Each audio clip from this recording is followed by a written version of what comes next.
అన్నిట్లో కంటే నాటుకోడి మాంసంలో కొవ్వు చాలా తక్కువగా ఉంటుంది. కొలెస్ట్రాల్ కూడా చాలా తక్కువగా ఉంటుంది. నాటుకోడి యొక్క కండరాలలో కొల్లాజెన్ ఉండటం వల్ల మాంసం చాలా రుచికరంగా ఉంటుంది. ఇక నాటుకోడి మాంసంలో విటమిన్ B6 ఎక్కువగా ఉంటుంది. ఈ B6 విటమిన్ కణాల జీవక్రియల్లో ఉపయోగపడుతుంది. అలాగే నాటుకోడి మాంసం మధుమేహాన్ని అదుపులో ఉంచుతుంది.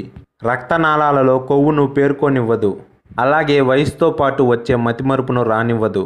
ఇక ఉబకాయంతో బాధపడే వారికి ఈ మాంసం మంచి ఔషధం వంటిది. ఈ మాంసంలో ఉండే సెలీనియం యాంటీ ఆక్సిడెంట్గా పనిచేస్తుంది.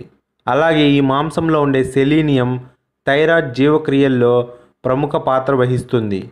ఇక ఈ మాంసం అనేక క్యాన్సర్లను రాకుండా కూడా చేస్తుందట. అలాగే ఈ నాటుకోడి మాంసంలో జింకు, ఇనుము, అయోడిన్, ఫాస్ఫరస్ ఎక్కువగా ఉంటాయి.